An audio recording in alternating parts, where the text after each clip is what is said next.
নমস্কার। যুক্তি তর্ক সঙ্গে অর্কয়ে আপনাদের স্বাগত। আপনাদের সঙ্গে আমি অর্কপ্রভু সরকার। মূল বিষয়ে যাওয়ার আগে দু তিনটে বিষয় নিয়ে একটু কথা বলা প্রয়োজন। মুখ্যমন্ত্রী অবস্থান ধর্নায় বসেছেন কেন্দ্রীয় বরাদ্দের দাবিতে।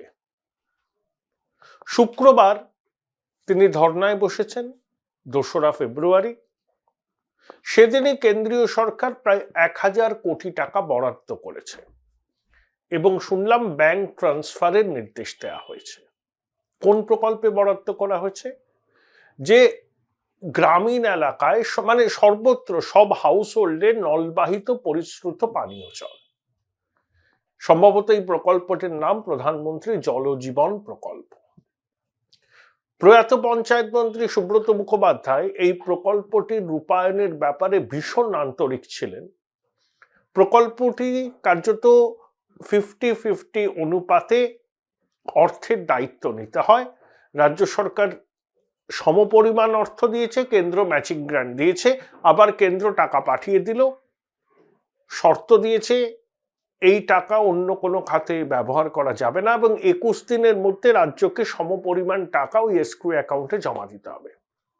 অর্থাৎ দেখুন, কাজ করেছিল সরকার, নলবাহিত পরিশ্রুত পানীয় জল সমস্ত হাউসহোল্ডে পৌঁছে দেওয়ার জন্য কোনো টাকা পয়সা আটকায়নি, আবার পেয়েছে কেন্দ্রীয় বরাদ্দে।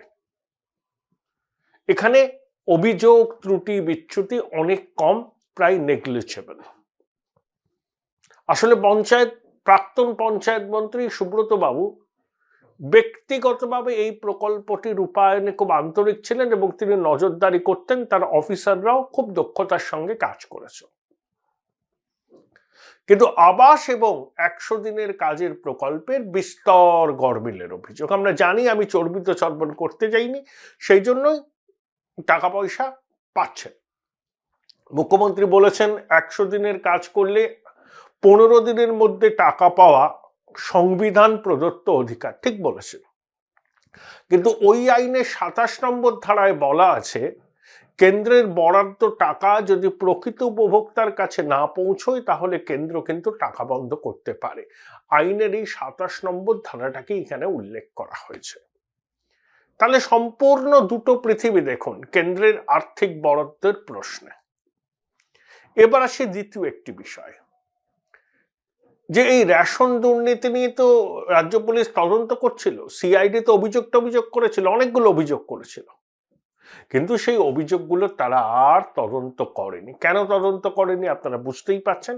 সিবিআই ইডি আদালতে গিয়ে বলেছে যে সিআইডির হাত থেকে কেসগুলো সিবিআইকে ট্রান্সফার করা হোক। ওই তদন্তের অগ্রগতি নিয়ে রাজ্য পুলিশের মহানির্দেশককে তারা চিঠিও পাঠিয়েছিলেন, চিঠির কোনো উত্তর নেই। রাজ্য পুলিশের মহানির্দেশক রাজীব কুমার ১ মাস আগে গঙ্গাসাগরের প্রস্তুতিতে দাঁড়িয়ে কি বলেছিলেন? কেউ আইন ভাঙলে তাকে ছাড়া হবে না। শেখ শাহজাহানের তো আর বিন লাদেন নয়, তাকেই খুঁজে পাচ্ছে না। সে অডিও বার্তা দিচ্ছে, হলফনামায় সই করছে, কিন্তু রাজ্য পুলিশের মহানির্দেশকের ঘোষণার পরেও ১ মাস কেটে গেল, এই ছেনো মস্তানকে পুলিশ আর ধরতে পারল না। আর স্পর্শকাতর বিষয়ে রাজ্য পুলিশ সিআইডি তদন্ত করে সাফল্য পাবে? তারা পেশাদারি ভাবে যদি তদন্ত করে নিশ্চয়ই পাবে, কিন্তু ১৩ তলা ১৪ তলার অঙ্গুলি হেলনে চললে কোনোভাবেই কোনো স্পর্শকাতর দুর্নীতির তদন্ত সিআইডি করতে পারবে না। এই সত্যটা দিনের আলোর মতো পরিষ্কার। ৩, ওয়াল পোর্টালে আমি একটা খবর দেখলাম, চমৎকার খবর। দেখুন, আসানসোল কেন্দ্রে ২০১৪ সালে বাবুল সুপ্রিয় বিজেপির টিকিটে, ২০১৯-এ বাবুল সুপ্রিয়, তারপরে বাবুল তৃণমূলে আসলেন, ওখান থেকে বিহারী বাবু শত্রুঘ্ন সিনহা জিতলেন অগ্নিমিত্র পালকে হারিয়ে। শত্রুঘ্ন তো রামায়ণেরই ক্যারেক্টার, মুম্বাইতে তার বাড়ির নামও রামায়ণ।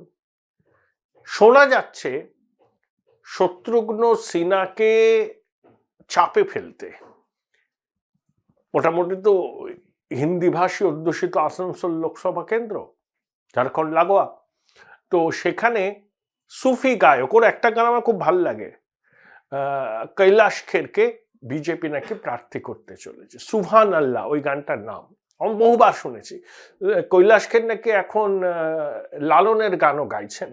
তিনি মোদিজি এবং অমিত শাহজির অত্যন্ত ঘনিষ্ঠ। রাম মন্দির নির্মাণ কল্পে তিনি গানও গেয়েছিলেন রামের বীরগাথা বর্ণনা করে। তা কৈলাস খের বনাম শত্রুঘ্ন সিনহা যদি হয় তাহলে দুর্দান্ত আকর্ষণীয় একটা লড়াই হবে। যেখানে অবস্থান করছেন মুখ্যমন্ত্রী সেখানে পূর্ব এবং পশ্চিম বর্ধমানের জেলার নেতা, বিধায়ক, মন্ত্রী, সাংসদদের নিয়ে বৈঠক করছিলেন। আমি দেখলাম বিহারী বাবু শত্রুঘ্ন সিনহা বসে আছেন মমতা বন্দ্যোপাধ্যায়ের পাশে। মমতা বন্দ্যোপাধ্যায় যখন লাগাতার নিজের মনের মাধুরী মিশিয়ে সত্য, অর্ধসত্য, মিথ্যার ফুলঝুরি ছোটাচ্ছেন, তখন কেন বিহারী বাবু তার অননুকরণীয় ভঙ্গিতে মুখ্যমন্ত্রীকে বললেন না খামোশ? তবে ওই বৈঠকে, সংগঠনের নেতা টেতাদের সঙ্গে বৈঠকে মুখ্যমন্ত্রীরা তাৎপর্যপূর্ণ মন্তব্য করেছেন তার মন্ত্রিসভার সহকর্মী মলয় ঘটক সম্পর্কে। তিনি নাকি বলেছেন, মলয় তুমি তার বিজেপির বিরুদ্ধে কোনো কথাবার্তা বলছো না, আমি সব বুঝি। আসলে মলয়বাবু বোধহয় 1 ডজন বার তলব পেয়েছেন। ইডি সিবিআই এর একবার গিয়েছিলেন, তার ব্যাংক অ্যাকাউন্টের ডিটেলস চা হয়েছিল, তিনি দিয়েওছেন। তারপরে অদ্ভুত নীরবতা ইডির দিক থেকে, মলয়বাবুর দিক থেকে। তাই অনেকের মনেই প্রশ্ন উঠছে যে মলয়বাবু তলে তলে গোপনে কারুর সঙ্গে এখানে আবার বোঝাপড়া করে নিলেন না তো? মুখ্যমন্ত্রীর কথাই এই জল্পনা উস্কে দিয়েছে। অনেকেই বলেন মলয়বাবু সেটিং মাস্টার, তা আবার নতুন করে কোনো সেটিং কারুর সঙ্গে করেছেন কিনা ব্যক্তিগত স্তরে সেটা প্রমাণ সাপেক্ষ। কিন্তু মুখ্যমন্ত্রীর ওই যে বক্তব্য, রাজনীতি বিটুইন দ্য লাইন, মলয় তুমি বিজেপির বিরুদ্ধে কোনো কথা বলছো না কেন? এবার মলয়বাবু দুর্গাপুর আসানসোলে বক্তৃতা দিলে তার ভিডিও মুখ্যমন্ত্রীকে পাঠাতে হবে, এমনও নিদান দিয়ে দিয়েছেন। শুনে বড়ই মজা লাগলো, মানে 200 মজা বলা যায়। এবার আসি আজকের যে শিরোনাম। মুখ্যমন্ত্রী স্বীকার করে নিলেন কিন্তু ইন্ডি জোট এই লোকসভা নির্বাচনে গো হারান হারবে। মুখ্যমন্ত্রী এই কথাটা বলেননি, কিন্তু কংগ্রেস 40টা আসন পাবে কি প্রশ্নবোধক চিহ্ন দিয়ে তিনি এই বাক্যবাণটা ছুড়ে দিয়েছেন। তাহলে মুখ্যমন্ত্রীর মনে সংশয় আছে কংগ্রেস 40টি আসন পাবে না। 2014 তারা 44টি পেয়েছিল, 2019 পেয়েছিল 52টি আসন, আর ভারতবর্ষের মানুষের 20% একটু বেশি মানুষের আশীর্বাদ পায় কংগ্রেস। এবারও কি সেই ছবিরই পুনরাবৃত্তি হবে? এটা নিয়ে একটা প্রশ্ন আছে। দেখুন, 2019 কংগ্রেস যে 52টি আসন পায় তার মধ্যে 19টি পেয়েছিল তারা কেরল থেকে বামেদের সঙ্গে লড়াই করে, 3 থেকে 4টি পেয়েছিল তামিলনাড়ুতে ডিএমকের সঙ্গে সমঝোতা করে, কর্ণাটকে পেয়েছিল 2টি, তেলেঙ্গানা আর আন্ধ্রে তারা খাতা খুলতে সম্ভবত পায়নি, বা তেলেঙ্গানায় 1-2টো পেয়ে থাকতে পারে। এদিকে বাংলাতে 2টো, আর নর্থ ইস্টে 2-1টা। এইভাবে মানে সাকুল্যে 52টার মধ্যে গোটা 30 আসন দক্ষিণ ভারত আর পূর্ব উত্তর পূর্ব ভারত থেকে। বিহারেও 1-2টো পেয়েছিল। কিন্তু 192 বা 200-র কাছাকাছি আসনে কংগ্রেসের সরাসরি লড়াই বিজেপির বিরুদ্ধে। সেখানে কংগ্রেসের পারফরমেন্স অত্যন্ত ডিসঅ্যাপয়েন্টিং। মাত্র 16টি আসন কংগ্রেস জয়লাভ করেছিল। Join Indian Institute of Hotel Management now. Right choice, right decision. এবারে আর্যাবর্তে রাম মন্দিরকে কেন্দ্র করে যে আবেগের বিস্ফোরণ হবে তাতে তো অনেকেই বলছেন যে কংগ্রেস একটা আসনও পাবেন না, খাতা খুলতে পাবে না ওখানে। তাই কংগ্রেসকে নির্ভর করতে হবে দক্ষিণ ভারত, পূর্ব এবং উত্তর পূর্ব ভারত এবং মধ্য ভারতে 2-1টা আসন যদি তারা পায় বরাত চলে। আগের বার কংগ্রেস পাঞ্জাব থেকে 6-7 জন সাংসদ পেয়েছিল, এবার কিন্তু কংগ্রেসের সেই ফলাফলের পুনরাবৃত্তি করা সম্ভব নয়। কেরলায় বাম কংগ্রেসের লড়াইয়ে এবার বামেদের পক্ষে একটু পাল্লা ভারী, সেখানে কংগ্রেসের আসন কিছু কমতে পারে।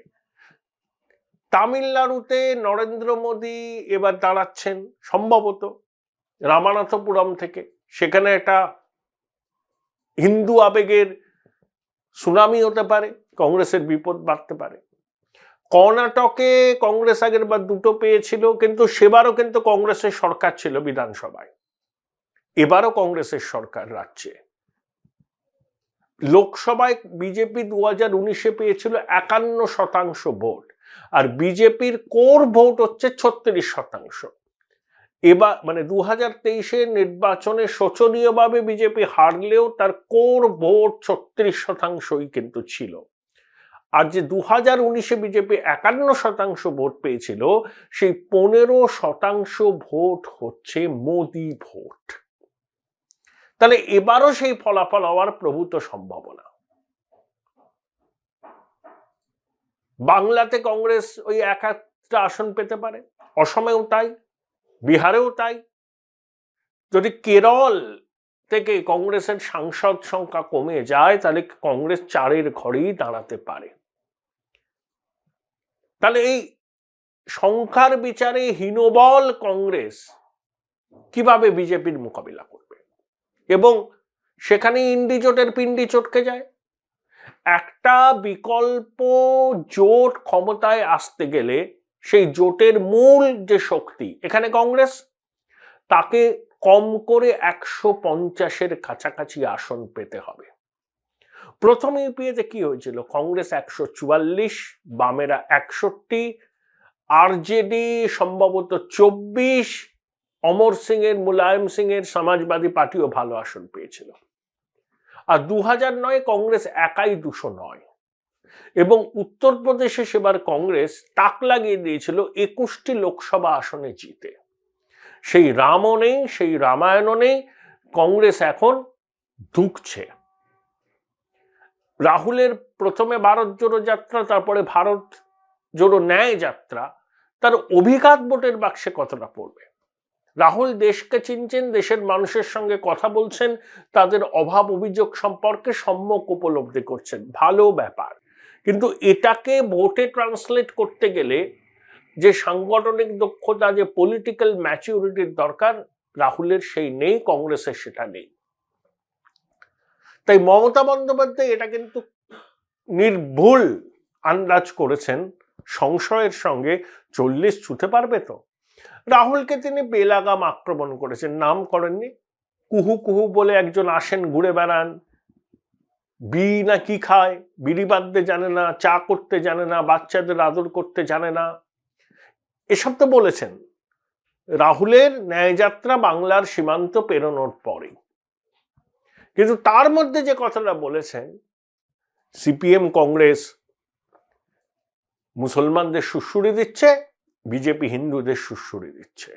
আসলে বাম কংগ্রেস আইএসএফ একজোট হলে সেটা মুসলমান ভাই বোনদের কাছে একটা ভায়াবল অল্টারনেটিভ হিসাবে আত্মপ্রকাশ করতে পারে। তাতেই তো তৃণমূলের মাথা ব্যথা, কারণ তৃণমূলের যে মূল শক্তি, যে মুসলমান ভাই বোনদের সমর্থন, সেই সমর্থনের ভিত আলগা হলে তৃণমূলের নির্বাচনী বিপর্যয় অবশ্যম্ভাবী। মমতা সেই দেয়াল লিখনটা পড়তে পাচ্ছেন, তাই রাহুলকে বসন্তের কোকিল ইত্যাদি বলে আক্রমণ করছেন। এই রাহুলকেই আমাদের প্রিয় রাহুল বলেছিলেন না পাটনায়? বলেছিলেন তো। কয়েক মাসের মধ্যেই রাহুল সম্পর্কে মূল্যায়ন বদলে গেল। যেই রাহুল তৃণমূলের মুসলমান সমর্থনের ভিতকে বামেদের সঙ্গে নিয়ে ফাটল ধরাতে চাইছেন, মুখে মমতা স্তুতি করছেন, তখনই মমতা বন্দ্যোপাধ্যায় তেলে বেগুনে জ্বলে উঠেছেন। শুভেন্দুবাবু ঠিকই বলেছেন যে রাজীব গান্ধীর প্রশ্রয়, সমর্থন, আশীর্বাদ না পেলে কি মমতা বন্দ্যোপাধ্যায় হতে পারতেন? 2011 সালে সোনিয়া গান্ধীর হস্তক্ষেপ ছাড়া মমতা বন্দ্যোপাধ্যায় এ রাজ্যে সরকার গঠন করতে পারতেন? মমতা বন্দ্যোপাধ্যায় সব ভুলে গেছেন। ক্ষমতায় আসার পরে তার প্রথম কাজ হলো কংগ্রেসকে দুর্বল করা। নারা কবার বেলতলা যায়, কংগ্রেস কবার যাবে? মমতা বন্দ্যোপাধ্যায়ের সঙ্গে সমঝোতা করে সকাত সলিলে কেন তারা ডুববে? যতটুকু আছে কংগ্রেসের ততটুকু তো চলে যাবে বিজেপির দিকে। আর মুখ্যমন্ত্রী যে সমস্ত ভাষা প্রয়োগ করেন, একজন মুখ্যমন্ত্রী একজন সম্মাননীয় নেত্রীর মুখ থেকে এগুলো আমরা এক্সপেক্ট করি না। আফটার অল রাহুল গান্ধী ভারতবর্ষের জাতীয় কংগ্রেসের একজন গুরুত্বপূর্ণ নেতা। শুধু রাহুল কেন, বিজেপির শীর্ষ নেতা এবং প্রধানমন্ত্রী সম্পর্কেও তো কম কটূক্তি করেননি। দড়ি দিয়ে কোমরে দড়ি বেঁধে ঘোরাবেন বলেছিলেন, হোদল কুটকুট বলেছিলেন, নান্টা ফান্টা কান্টা বলেছিলেন। কেউ যদি বলেন এগুলো ভাষা সন্ত্রাস, তিনি কি খুব ভুল বলবেন? এই প্রশ্নটা আমি আমার দর্শকদের কাছেই রাখলাম। আর সিপিএম এর ঘাড়ে দোষ চাপিয়ে মমতা বন্দ্যোপাধ্যায় হাত ধুয়ে ফেলতে চাইছেন। আসলে প্রথম দিকে তিনি কংগ্রেসের সঙ্গে সমঝোতা করার ব্যাপারে তৈরিই ছিলেন। 5-6টা আসন কংগ্রেসকে দিতেন, কংগ্রেসও রাজি হয়ে যেত। কিন্তু যখন তিনি দেখলেন যে কেজরিওয়ালকে বারবার সমন পাঠাচ্ছে, হেমন্তকে পাঠাচ্ছে, তেজস্বীকে ডাকাডাকি করছে, লালুকে ছাড় দিচ্ছে না, নীতিশ ডিগবাজি খেতে পারেন, তখন মমতা ভাবলেন, অনেকে বলছেন যে না, এবার আমি ট্রয়ের ঘোড়া হয়ে যাব, আর কংগ্রেসকে আমার দরকার নেই বাবা। কংগ্রেসের সঙ্গে আমি যদি সামান্যতম হাত মেলাবার উদ্যোগ নিই, রে রে করে এজেন্সি আমাদের প্রভাবশালীদের ঘরের চৌকাঠে এসে কলিং বেল বাজাবে। অতএব হিমন্ত বিশ্ব শর্মা, আমি কম যাই নাকি? রাহুলের ন্যায় যাত্রাকে ইমন যেভাবে বাধা দিয়েছেন, মমতা বন্দ্যোপাধ্যায় তার দ্বিগুণ বাধা দিয়েছেন, হেমন্তকে 10 গোল দিয়েছেন, বার্তাটা পৌঁছে দিয়েছেন বিজেপির শীর্ষ নেতাদের কাছে, আমিও হেমন্তের থেকে কম নেই। মুখ রক্ষা করার জন্য সিপিএম এর ঘাড়ে দোষ চাপাচ্ছে। হ্যাঁ, মমতা বন্দ্যোপাধ্যায়, অভিষেক বন্দ্যোপাধ্যায় চেয়েছিলেন যে ইন্ডিজোটের শরিকদের মধ্যে আসন সমঝোতা খুব তাড়াতাড়ি হোক। তৃণমূল, অভিষেক চাইছিলেন একটা নির্দিষ্ট দিনের মধ্যে আসন সমঝোতা করা হোক। সেই মর্মে একটা খসড়া প্রস্তুত করা হয়। বামপন্থী বা সীতারাম ইয়েচুরি বলেন যে অ্যাজ আর্লি অ্যাজ পসিবল। দেখুন, যত শীঘ্র সম্ভব রাজনীতিতে তো একটা নির্দিষ্ট তারিখের মধ্যে বলা যায় না, সকালে বিকালে পট পরিবর্তন হয়। তাই যত শীঘ্র সম্ভব শব্দ বন্ধ দিতে নাকি অভিষেকের বেজায় আপত্তি। তিনি চান যে একটা নির্দিষ্ট তারিখের মধ্যে আসন সমঝোতা করা হোক, আর সীতারাম ইয়েচুরি নাকি বলেছেন যত শীঘ্র সম্ভব করতে হবে। এই নাকি মতভেদ। রাহুলও নাকি সীতারামের বক্তব্যকে সমর্থন করেন। তখনই নাকি তৃণমূল বুঝে যায় যে বামেদের হাতের কংগ্রেস তামাক খাচ্ছে। মমতা বন্দ্যোপাধ্যায় মুম্বাইয়ে বৈঠকে যোগ দিয়েছিলেন ইন্ডিজোটের। বৈঠকে শুরু সকালেই অভিষেক বন্দ্যোপাধ্যায়কে পাঠিয়েছিলেন রাহুলের কাছে বাম সঙ্গ ত্যাগ করার আবেদন নিয়ে। রাহুল শুনেছিলেন কিন্তু কমিট করেনি। আসলে রাহুল মমতা বন্দ্যোপাধ্যায়কে ব্যক্তিগতভাবে শ্রদ্ধা করেন, ভালো ভালো প্রশস্তিসূচক কথা বলেন, ঠিক আছে, কিন্তু রাজনৈতিকভাবে মমতা বন্দ্যোপাধ্যায়কে বিশ্বাস করেন না রাহুল। দেখুন, এই যে কানাইয়া কুমার এখন রাহুলের সঙ্গে। কানাইয়া কুমার জেএনইউ বামপন্থী ঘরানা, সিপিআই, বেগুসরাইয়ে দাঁড়িয়েছিলেন 19-এ গিরিরাজ সিং এর কাছে 2 লক্ষের বেশি ভোটে হেরেছিলেন। রাহুল এইসব আগমার মার্কা বামপন্থী, এদের সঙ্গটা পছন্দ করেন। ওর ঠাকুমা একসময় চন্দ্রজিৎ যাদব, মোহন কুমার মঙ্গলমকে দলে সামিল করেছিলেন, মন্ত্রী পর্যন্ত করেছিলেন। মানে রাহুল ইন্দিরার এই পদাঙ্কটা অনুসরণ করছেন যে বাম নেতাদের কোঅপ্ট করে নেওয়া। এটা তো মমতা বন্দ্যোপাধ্যায়ের পক্ষে মানা সম্ভব নয়। তাই এই বিপত্তি। এবং সব থেকে বড় বিষয় হচ্ছে যে এজেন্সির হাত থেকে প্রভাবশালীদের বাঁচানো, বার্তা পাঠানো, চুলোয় যাক ইন্ডিজোট।